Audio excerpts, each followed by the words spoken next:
Mais uma vez, boa noite, paz e graça a todos. Aos que não sabem, meu nome é Thiago Zambelli, eu nasci em Campinas, São Paulo, e desde jovem eu sempre gostei muito de esportes coletivos, e em especial o basquete. E foi nesse ambiente do basquete, junto com os amigos, que eu fui chamado por Deus, que eu me tornei cristão. E ali eu entendi e criei no Evangelho conforme as Escrituras nos ensinam, que nenhuma boa obra que eu fizesse poderia me colocar mais perto de Deus, era só pela fé em Jesus Cristo.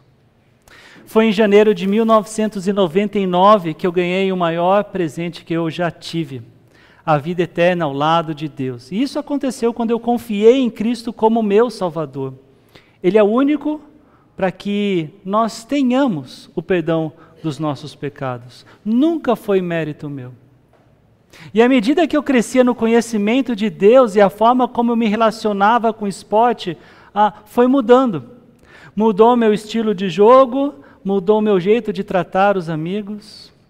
Chegou ao ponto de que quando alguém na quadra tinha dúvida se a bola tinha saído para a lateral ou não, ou se um lance havia sido falta ou não, eles perguntavam para mim.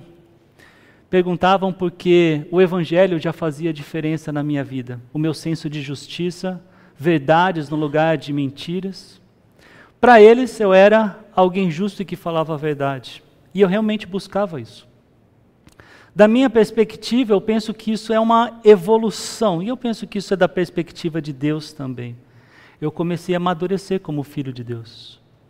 Com o tempo, o propósito principal para eu ir jogar já não era mais a minha satisfação pessoal, mas ser um instrumento para testemunhar de Cristo, para falar do Evangelho e ver amigos se aproximando de Deus.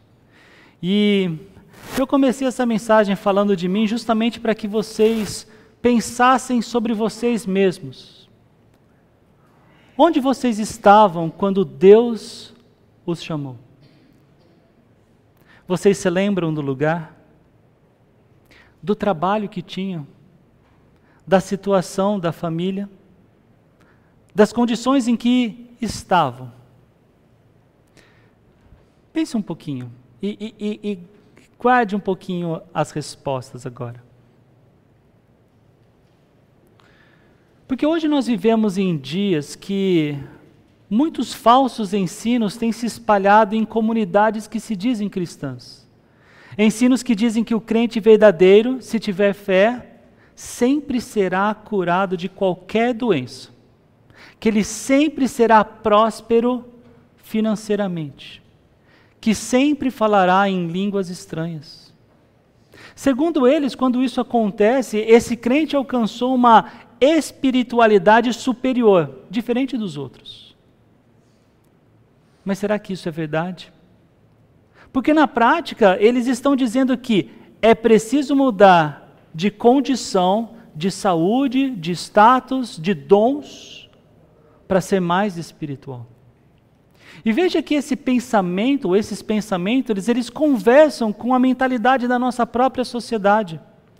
Desde cedo, as crianças são incentivadas a buscar profissões que julgamos superiores. Médico, advogado, engenheiro, juiz. E por que essas profissões geralmente recebem maiores salários, também status?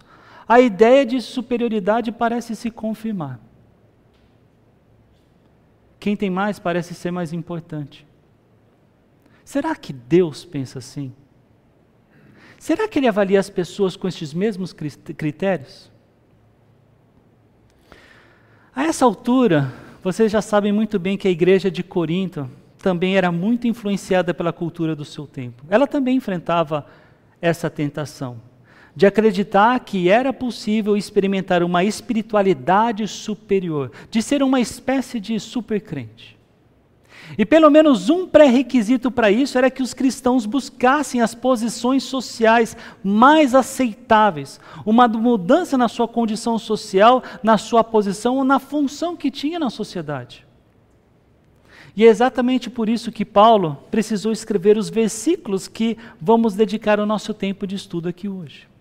Porque muitos em Corinto estavam confundindo espiritualidade com status.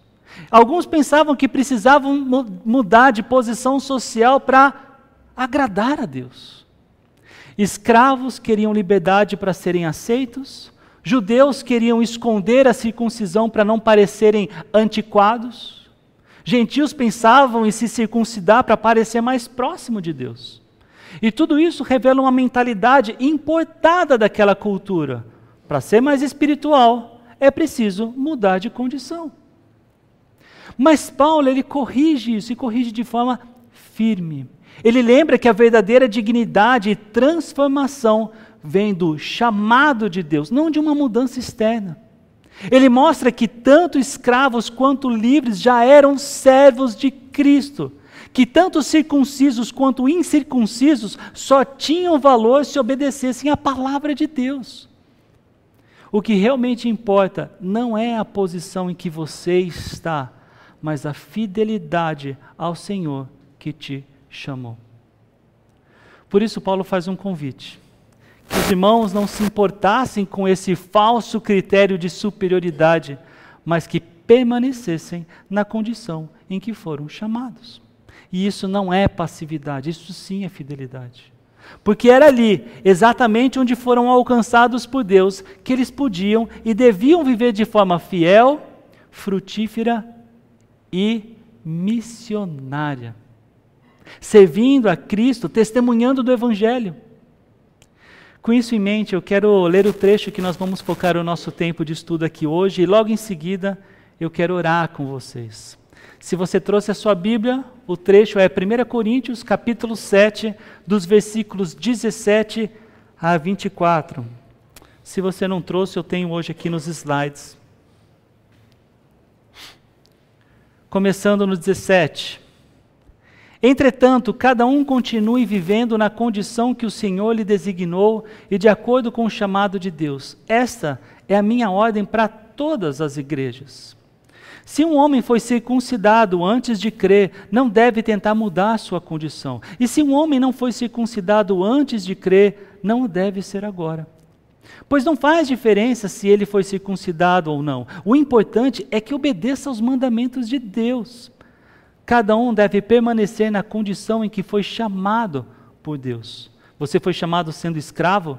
Não deixe que isso preocupe, mas se tiver a oportunidade de ficar livre, aproveite-a.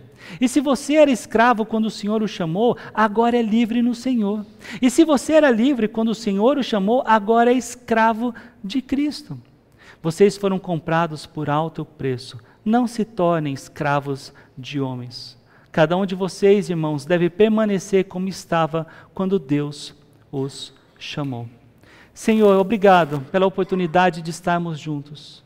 Que nós saiamos daqui, Pai, com um conhecimento e também, Pai, o sentimento de que a nossa dignidade está bem firme na identidade que o Senhor nos dá. Que as circunstâncias, Pai, com aquilo que a gente olha e vê como posição, como título, essas coisas não mudam, Pai, o seu amor por nós e não mudam o status da nossa espiritualidade. Isso é bem firmado, Pai, porque o Senhor nos fez filhos de Ti. Obrigado, eu oro assim em nome de Jesus. Amém. Então, antes de olharmos para o nosso trecho, versículo por versículo, como geralmente funciona a didática do nosso tempo de estudo aqui, é interessante olhar a linha de raciocínio de Paulo, porque pode parecer que o trecho de hoje não tenha nada a ver com o que ele vem ensinando. Mas se nós prestarmos atenção, nós vamos ver que existe uma linha clara que conecta os pensamentos de Paulo e que é bem coerente. Ele pega o problema que acabou de tratar e a partir dele ele abre o caminho para o próximo. No capítulo 5, por exemplo, Paulo trata de um escândalo de imoralidade dentro da igreja. Um homem estava se relacionando intimamente com a própria madrasta. E a igreja, ao invés de se entristecer com isso, ela se orgulhava, não especificamente daquele caso, mas da tolerância que ela tinha quanto ao pecado. Então, Paulo chama a igreja a agir, lembrando que eles foram chamados para ser santos, para viver em pureza, o que não podia permitir que o pecado fosse tratado como algo normal no meio deles. No capítulo 6, Paulo continua o mesmo raciocínio sobre a santidade, parece ser uma linha mestra, mas ele amplia um pouquinho o foco.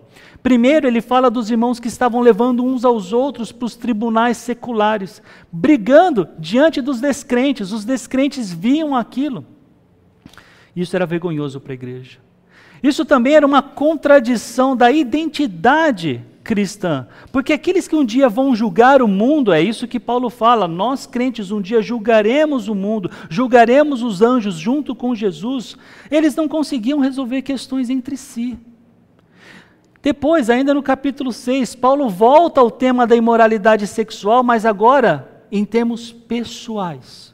Ele mostra que o corpo não é para prostituição, mas para o Senhor, porque o corpo é templo do Espírito Santo. O cristão não pode viver como se seu corpo fosse propriedade particular, porque ele foi comprado por um preço. E é justamente a partir daí que Paulo entra no capítulo 7. Os coríntios tinham dúvidas. Se o corpo é do Senhor, se ele pertence a Cristo, isso levanta uma série de perguntas e muito práticas para aquele pessoal. Como isso se aplica ao casamento? Como isso se aplica ao divórcio e ao celibato? E se alguém foi chamado solteiro, casado ou mesmo como escravo, precisa mudar de condição para agradar a Deus? Então, Paulo começa a responder as perguntas que eles tinham enviado por escrito, lidando com cada uma dessas questões de forma bastante pastoral e prática. E é nesse contexto que a gente vai ver o que está escrito nos versículos que vamos estudar agora. Em resumo, ele diz: não importa se você era casado, solteiro, escravo, livre, judeu, gentil, o que realmente importa é viver de forma fiel a Deus, exatamente onde e como Ele te chamou. E até por isso que o versículo 17 começa com um entretanto. Ele estava falando antes dessas condições, das dúvidas que eles tinham. Se eu sou casado, preciso ficar solteiro? Se eu sou solteiro, tenho que me casar?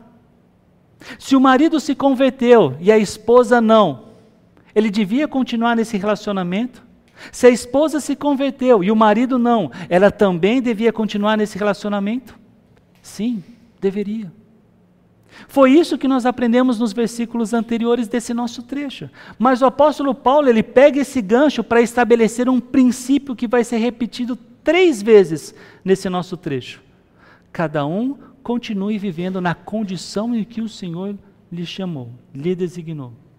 E é importante notar que Paulo disse, continue vivendo, porque isso daqui não é uma coisa eventual, não é pontual, isso é um estilo de vida.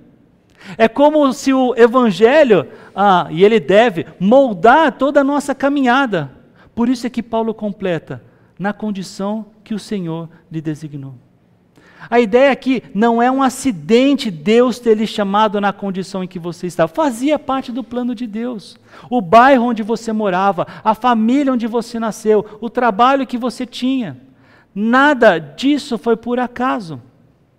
Quando os teus olhos foram abertos pelo Senhor, para que você entendesse e aceitasse as boas novas de Cristo. Daí, Paulo diz, de acordo com o chamado de Deus. Chamado aqui, gente, não é a sua profissão. A palavra que Paulo usa aqui, esse chamado, era sempre usada num contexto de salvação. Por exemplo, ele já usou nessa própria carta, lá no capítulo 1, versículo 9. Vejam, fiel é Deus, o qual os chamou à comunhão com seu Filho Jesus Cristo, nosso Senhor. No versículo 26 desse mesmo capítulo, olha que nós lemos. Irmãos, pensem no que vocês eram quando foram chamados. Poucos eram sábios segundo os padrões humanos, poucos eram poderosos, poucos eram de nobre nascimento. Então percebam que chamado é essa ação de Deus que nos traz a vida em Cristo. No capítulo 7, ele apresenta em qual condição cada um estava quando foi chamado por Deus. Alguns foram chamados, sendo judeus, circuncidados. Outros foram chamados sendo gentios, incircuncisos. Alguns foram chamados sendo escravos, outros foram chamados sendo livres. O ponto é que a salvação de Deus alcança cada um onde ele está. Não exige uma mudança de status como pré-requisito para essa salvação, para esse chamado. Nós não precisamos mudar de identidade, porque é Jesus quem já nos dá uma identidade. Em Romanos 8,30, Paulo diz: e aos que predestinou também chamou, aos que chamou também justificou, aos que justificou também glorificou. Em Efésios 4,1, Paulo escreve: portanto, como prisioneiro no Senhor, suplico-lhes que vivam de modo digno do chamado que receberam. Ter sido chamado por Deus significa ter sido arrancado do velho mundo e ter sido colocado numa nova realidade com Cristo. Um chamado que também tem um propósito missionário, como ensina o apóstolo Pedro na sua primeira carta, capítulo 2, versículo 9. Vocês, porém, são geração eleita, sacerdócio real, nação santa, povo exclusivo de Deus, para anunciar as grandezas daquele que os chamou das trevas para a sua maravilhosa luz. Então percebam, Deus te chamou na condição em que você estava com um propósito, para um propósito, anunciar o Evangelho, ser sal e luz. Estivesse você casado ou não, fosse você judeu ou não, fosse você empregado ou chefe, nada disso é pré-requisito para você servir a Deus, porque nada disso tem muita importância. Por quê? Porque o serviço a Deus não depende da sua posição social, não depende das suas condições. Você não precisa mudar o seu status de casado para solteiro e nem de solteiro para casado para servir melhor a Deus. O chamado dele é para que você sirva na condição em que você está. Agora, é importante entender que Paulo ele não está ensinando que você deve permanecer numa condição de pecado. Como nós já vimos com muita clareza, eu diria, nos pormenores, no capítulo 5 e no capítulo 6, todo pecado deve ser abandonado. Continuar vivendo na condição que o Senhor lhe designou não é uma referência a qualquer estilo de vida pecaminoso, mas é uma referência ao estado civil, à posição social, até à cultura de origem. Essas são questões que por elas mesmas não aumentam e nem diminuem a nossa qualidade de santidade.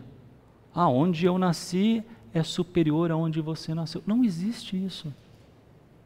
Então o que Paulo está ensinando é que uma mudança de posição social não pode ser entendida como uma mudança na qualidade da espiritualidade de alguém. A lógica de Paulo foi: uma mudança de posição social não produz elevação ou superioridade espiritual. O que importa é obedecer os mandamentos. Esse é um princípio que Paulo ensinava a todas as igrejas e que também vale para nós. Precisamos servir a Deus nas condições que tivermos, ou que estivermos. E para deixar isso bem claro, Paulo apresenta dois exemplos do seu tempo: a circuncisão e a escravidão. Então, veja o primeiro exemplo que ele dá, no versículo 18. Se um homem foi circuncidado antes de crer, não deve tentar mudar sua condição. E se um homem não foi circuncidado antes de crer, não o deve ser agora. Versículo 19. Pois não faz diferença se ele foi circuncidado ou não. O importante é que obedeça aos mandamentos de Deus. Esse é um exemplo bem prático e direto, mas também um dos temas mais sensíveis do mundo antigo, sobre a circuncisão. E me permitam acreditar que talvez no nosso meio tenha alguém que não saiba o que é circuncisão. Mas esse é um procedimento cirúrgico, físico, realizado no órgão sexual masculino. Ele consiste basicamente em cortar a pele na parte distal do pênis, uma pele sobressalente, que se chama prepúcio. E isso deixava o homem visivelmente marcado como parte do povo de Israel. Agora, é bom também saber que desde Gênesis 17, quando Deus faz uma aliança com Abraão, desde lá, é o sinal externo de alguém que pertencia ao povo de Deus. Todo menino judeu era circuncidado ao 8º dia de vida. Por quê? Porque isso era uma lei. E isso marcava a identidade religiosa, cultural e até nacional de Israel. Paulo sabia bem disso. Por isso que em Filipenses 3,5, ele inclusive lembra, falando dele mesmo, circuncidado no 8º dia de vida, pertencente ao povo de Israel, à tribo de Benjamim, verdadeiro hebreu, quanto à lei, fariseu. Ele falava dele e falava dessa circuncisão, inclusive com muito orgulho. Agora, no resto do mundo, naquele contexto greco-romano, a circuncisão ela era considerada vergonhosa e até repulsiva. Isso porque eles valorizavam o corpo humano como se fosse uma obra de arte, especialmente nas práticas atléticas e naquelas águas termais que existiam nas regiões da Grécia e de Roma. Lugares esses que as pessoas frequentavam nuas. Naquele tempo, um judeu circuncidado ele podia ser alvo de zombaria. Para vocês terem uma noção, isso é até anterior à vida de Paulo, havia cirurgia para reverter, para tentar esconder a circuncisão. Vocês vão talvez achar estranho eu citar isso, mas em 1 Macabeus, capítulo 1, versículo 15, esse é um livro que nós não consideramos como parte da Bíblia, fala dos judeus na Grécia que dissimulavam os sinais da circuncisão para não parecerem judeus. Para quê? Para frequentarem os ginásios, os espaços gregos. Joséfo, um historiador judeu do 1º século, ele registra que alguns judeus tentaram esconder a circuncisão para se conformarem aos costumes gregos. Por outro lado, alguns judeus convertidos pensavam que deveriam se circuncidar para parecer mais próximo de Deus. E é nesse cenário que Paulo diz: foi alguém chamado sendo circuncidado? Não desfaça a circuncisão. Foi alguém chamado incircunciso? Não se faça circuncidar.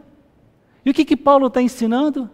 Que nem a marca judaica de séculos, nem a aparência gentílica tão valorizada na cultura, fazem diferença para Deus. Ele ecoa o que já havia escrito aos Gálatas no capítulo 5, versículo 6. Pois em Cristo Jesus, nem circuncisão, nem incircuncisão tem valor algum. O que conta é a fé que atua pelo amor. Essa é uma lição importante porque nos mostra claramente que a verdadeira espiritualidade não depende de marcas externas, mas da obediência a Deus. Isso não significa que Deus não se importa com o nosso corpo. Se a gente for pensar assim, a gente vai cair no mesmo erro que os coríntios estavam. Pelo menos refletindo sobre isso. Nós já vimos que o nosso corpo, ele tem um dono. Nós já fomos comprados por ele, o nosso corpo deve servir aos propósitos deles, de Jesus. O que isso significa é que essas marcas, como a circuncisão, não têm o poder de nos tornar espiritualmente melhores ou superiores. Do mesmo jeito hoje, não são símbolos externos, títulos, cargos, tradições, aparência, sobrenome, nada disso nos torna melhores. Nos tornam melhores. O que realmente conta é uma vida de fé obediente ao Senhor. Em outras palavras, o chamado de Deus não depende de símbolos no corpo, mas da fé em Cristo, da verdadeira, pura e simples fé em Cristo. É possível que você, antes de ser crente, tenha experimentado uma religiosidade cujo cerne estava em rituais. Em rituais que eram necessários para que você fosse aceitável por Deus. Talvez alguns de vocês ainda tenham dificuldades com isso e até pensem assim. Saibam, isso não é o Evangelho. O chamado do Evangelho é: venha como você está, para que você nunca mais seja como você foi. E isso, nenhum ritual é capaz de fazer por nós, porque o Evangelho é o trabalho do Espírito Santo naqueles que creram em Cristo, de dentro para fora. Interessante, eu até diria natural, por causa da nossa carne, pensar que a forma como falamos,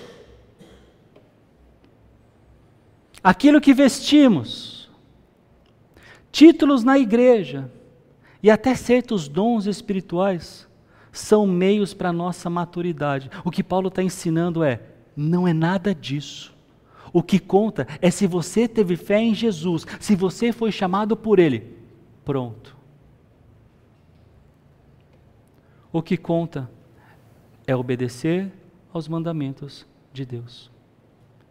E para não deixar dúvida, Paulo volta a repetir o princípio que ele já afirmou no versículo 17. Cada um deve permanecer na condição em que foi chamado por Deus. Paulo está martelando essa verdade, porque ele sabia que os coríntios, e nós também, temos a tendência de se esquecer. Ele sabe que a igreja de Corinto, como a nossa, tinha a tendência de buscar novidade, status e posição. Mas a exortação é para que permaneçamos na condição em que fomos chamados, ou seja, para viver em obediência em qualquer situação. 2 bons exemplos ilustram isso. O primeiro deles é José, o filho de Jacó, lá do Egito. Mesmo tendo se tornado escravo, José permaneceu firme com a sua fé em Deus. Ele foi preso injustamente, ele foi esquecido na prisão, mas isso não o tornou menos obediente. Daniel é o segundo exemplo que eu pensei. Mesmo exilado na Babilônia, ele permaneceu fiel ao Senhor. Ter uma condição diferente não fez menos nem mais aos olhos de Deus. E ele continuou fiel ao Senhor, porque o que importa é obedecer aos mandamentos de Deus. Paulo quer que os coríntios entendam que fidelidade não depende da mudança de cenário. O palco da obediência é o lugar em que Deus nos chamou, em que Deus o chamou. Eu não sei quantas vezes, talvez você tenha pensado assim: se eu tivesse aquilo ou isso, talvez eu pudesse servir melhor a Deus. Talvez eu pudesse ser mais fiel ao Senhor. Se eu tivesse tido pais cristãos. Se eu tivesse ouvido o Evangelho mais cedo. Se eu tivesse mais saúde. Se a minha situação financeira fosse outra. Se o meu negócio conseguisse ter pessoas que fizessem bem o gerenciamento do negócio. Fato é que a fidelidade não começa quando as circunstâncias mudam. A fidelidade começa onde nós estamos agora.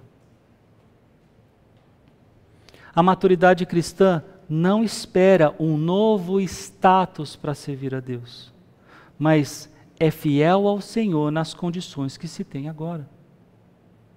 E é justamente aqui que Paulo nos leva ao próximo exemplo. Ele já falou da circuncisão e agora ele vai tocar numa questão social. E essa é a mais dura do mundo antigo, a escravidão. Você foi chamado sendo escravo?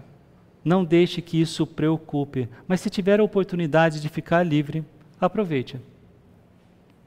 No mundo greco-romano, a escravidão era uma realidade brutal. Estima-se que 1/3 da população do Império Romano era composta de escravos. Alguns eram tratados como propriedade, sem direitos, outros tinham certas funções mais elevadas, independente disso, lembrando por quê? Aliás, deixa eu fazer esse parêntese aqui. Quando a gente pensa em escravidão, geralmente o que vem para nós é uma escravidão mais recente, especialmente aquela de africanos vindo, por exemplo, para a América. Escravidão naquele tempo não era isso, tá? Muitos dos escravos, o que acontecia é que Roma, alcançando os povos em guerra, faziam com que aquelas pessoas ficassem cativas ao Império Romano. Então, não era somente pessoas sem estudo, por exemplo, como o caso de Daniel. Daniel era uma pessoa muito sábia, mas ele era o quê? Escravo na Babilônia. Então, dependendo de quem você tinha na sua casa, o escravo que você tinha, ele tinha um conhecimento, às vezes era o escravo que educava os filhos dos romanos. Então, imagine então o que passava pela cabeça de um escravo que conheceu a Cristo em Corinto. Ele poderia pensar: como posso ser alguém no reino de Deus se sou escravo de um homem? Será que não preciso ser liberto para ser realmente digno diante de Deus? E a mesma mentalidade que Paulo já confrontou com a circuncisão, a ideia de que mudar de status externo é pré-requisito para uma espiritualidade maior. Não é. Paulo diz: você foi chamado sendo escravo? Não se preocupe com isso. E o que Paulo quer dizer? Que a condição de escravo não diminui a dignidade espiritual de ninguém. O chamado de Deus é mais forte do que a posição social. O escravo em Cristo é tão livre e tão digno quanto de qualquer outro homem. E isso não é uma apologia à escravidão. Essa é uma compreensão de quão livre Jesus nos torna. Mas Paulo ele não para aí, ele também diz: se puder conseguir a liberdade, aproveite a liberdade. E isso só prova que ele não está legitimando a escravidão. Se aparecer uma chance de ser livre, Paulo diz: agarre essa oportunidade. Agora, você que está querendo agarrar essa oportunidade, não pense que a liberdade vai fazer de você alguém mais valioso para Deus. Esse é o equilíbrio. Nenhuma posição social diante da cruz faz diferença. Nenhuma condição diminui ou aumenta o valor de quem foi chamado. Essa é a mesma lógica que aparece lá em Gálatas, capítulo 3, versículo 28. Não há judeu nem grego, escravo nem livre, homem nem mulher, pois todos são um em Cristo Jesus. Em Filemão, Paulo ele escreve a um senhor cristão dizendo que recebesse o seu escravo Onésimo, não mais como irmão, não mais como escravo, mas como um irmão amado. O Evangelho, ele não legitima a escravidão, mas ele planta a semente da igualdade e da dignidade em Cristo. E para os coríntios isso era um choque. Por quê? Porque muitos naquela igreja eram escravos. Eles poderiam pensar que só quando alcançassem liberdade seriam de fato espirituais, mas Paulo garante: você não precisa esperar nada, a condição social não altera a sua identidade em Cristo. Obviamente, eu sei que nenhum de vocês é como um escravo no mundo antigo, mas eu sei que vocês podem se sentir presos a situações que parecem limitar a sua vida. Um emprego que você não gosta, uma condição financeira desagradável, uma família complicada, um marido ou uma esposa doente. Tudo isso pode se tornar uma tentação para se pensar: se eu saísse dessa condição, aí sim eu serviria melhor a Deus. Mas Paulo ele nos lembra: não é a mudança de status que determina a sua espiritualidade. O que determina é o chamado de Deus. Se Ele te alcançou onde você está, é ali que Ele quer que você viva, e viva fielmente. Agora, se Ele abrir uma porta, houver uma oportunidade de mudança, não há problema em aproveitá-la. Só tenha certeza que sua dignidade não mudará porque a sua condição mudou. Olha a explicação teológica de Paulo. Se você era escravo quando o Senhor o chamou, agora é livre no Senhor. E se você era livre quando o Senhor o chamou, agora é escravo de Cristo. Para o escravo que vivia sob a autoridade de um senhor humano, Paulo diz: você já é livre, livre do pecado, livre da condenação, livre do medo. Jesus mesmo disse em João 8,36, se o Filho vos libertar, verdadeiramente sereis livres. Isso pode não mudar a realidade social, mas muda a perspectiva espiritual. Um escravo em Cristo é mais livre do que qualquer imperador sem Cristo. E para o homem livre, que poderia se sentir superior, Paulo diz, você é escravo de Cristo. Isso quebra todo o orgulho. Não existe liberdade absoluta fora da submissão a Jesus. Em Romanos 6,22 nós lemos, mas agora que vocês foram libertados do pecado e se tornaram escravos de Deus, o fruto que colhem leva à santidade, o seu fim é a vida eterna. Então, tanto o indivíduo escravo quanto o indivíduo livre são nivelados por igual. Ambos pertencem a Cristo. Não há razão para nos sentirmos inferiores e nem superiores na nossa posição social. Agora, há toda razão para se gloriar em Cristo, como o apóstolo Paulo já escreveu para a igreja de Corinto, logo no começo da sua carta. Como está escrito, quem quiser se gloriar, glorie-se no Senhor. Naquela igreja onde havia tanto contraste social, essa mensagem ela era transformadora. Aliás, gente, a verdade do Evangelho, essa verdade é o que faz com que comunidades cristãs tenham pessoas das mais diferentes posições sociais da sociedade. Pode ter um governador junto com um médico, junto com uma pessoa que faz faxina, uma pessoa que é dentista, uma pessoa que é secretária, uma pessoa que não tem formação, uma que parou e não sabe ler, e está ali todo mundo junto. É só a igreja que é capaz de fazer isso. Os irmãos não precisavam mais se olhar com inveja ou com orgulho. O Evangelho nivelava todos por igual, o escravo e o senhor, o rico e o pobre, o judeu e o gentil. E para nós, irmãos, essa verdade continua viva. Por exemplo, eu já citei um pouquinho disso, mas talvez você esteja numa condição que não escolheu. Ou que você não se sente livre, ou por causa de oportunidades e recursos. Mas em ambos os casos, o que importa é, você pertence a Cristo. Vocês conseguem perceber o quanto essa consciência nos protege do desespero e do orgulho?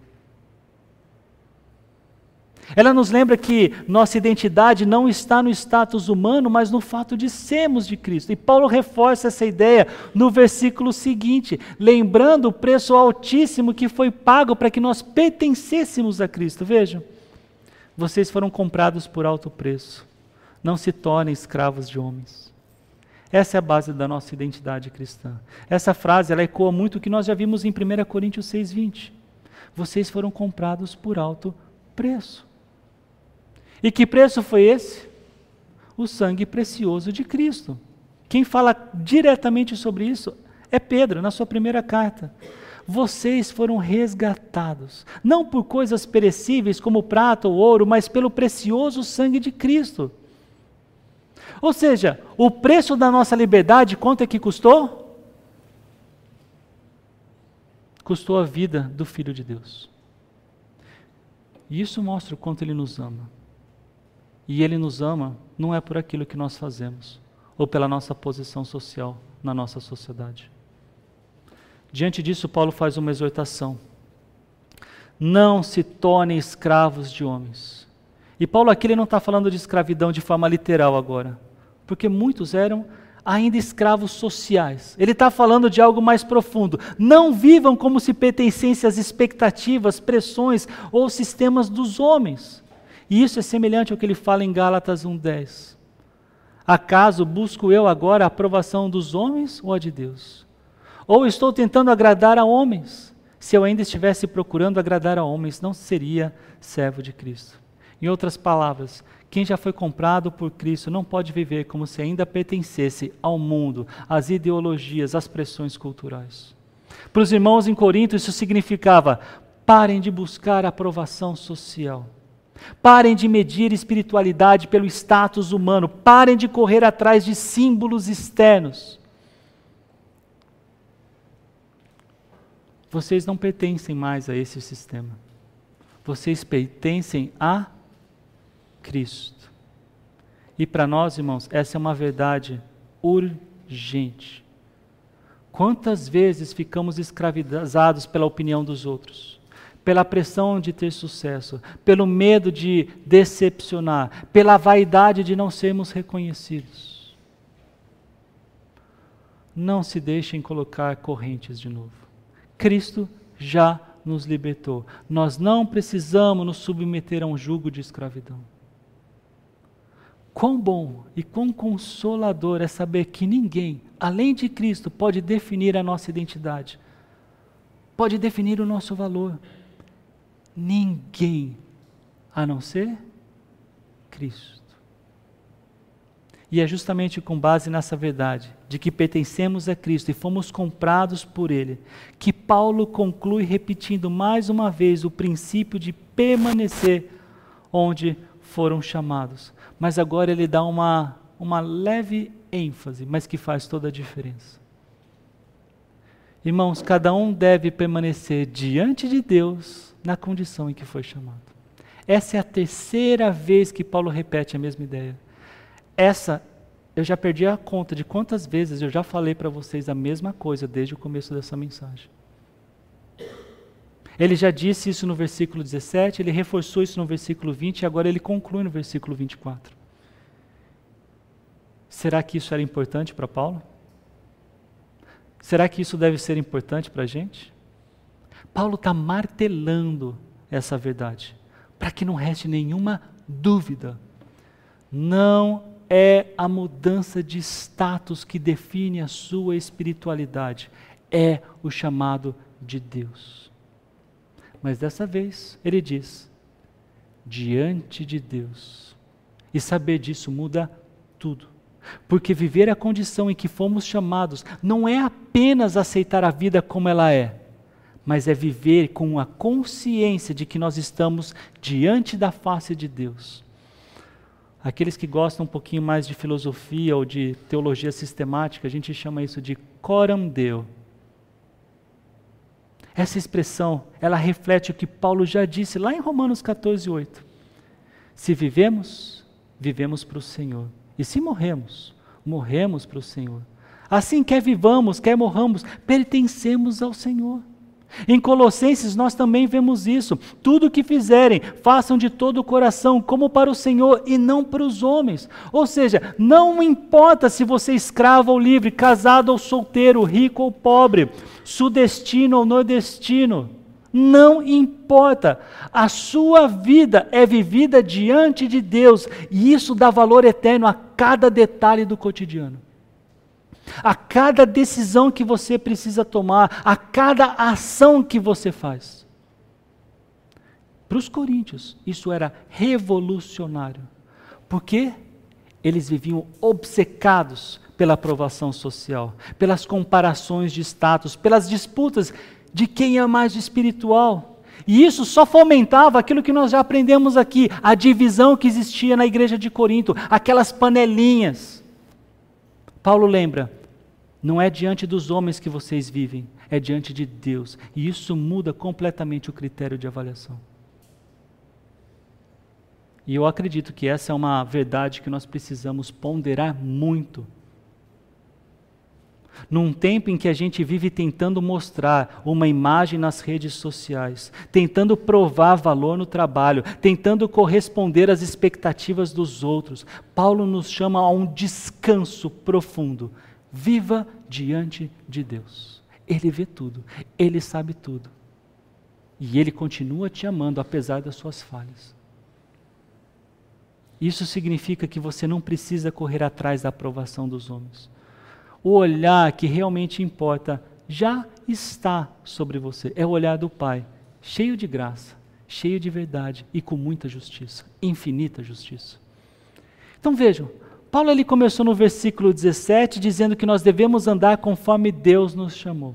Mostrou exemplos práticos com a circuncisão e a escravidão. Repetiu o princípio no versículo 20. Fundamentou tudo com preço na cruz no versículo 23. E agora no versículo 24, essa maravilhosa verdade. Permaneça diante de Deus na condição em que foi chamado. Isso não é conformismo, isso é confiança. Não é estagnação, é fidelidade. É viver sabendo que onde você está, você pode ser um missionário. E eu concluindo a mensagem. Então perceba que Paulo aqui ele não está dando somente dicas práticas, conselhos práticos para a gente viver a vida. Ele está nos lembrando de uma verdade muito importante, muito profunda. Que a nossa identidade não depende da nossa posição social, mas somente do chamado de Deus. Foi isso que ele martelou 3 vezes. A circuncisão, que por séculos foi o sinal da aliança, não vale nada sem obediência. A incircuncisão, que o mundo grego valorizava, também não vale nada. O que realmente conta é guardar os mandamentos de Deus, ensina Paulo. A escravidão que parecia reduzir alguém ao nada, não anulava a liberdade espiritual do cristão. E a liberdade social que parecia colocar alguém acima dos outros, não anulava a servidão a Cristo. Diante da cruz, somos todos iguais, todos filhos do Senhor pela graça de Jesus. Então vale lembrar que no próximo final de semana, o que a gente vai ter aqui? A conferência missionária, a nossa segunda conferência missionária.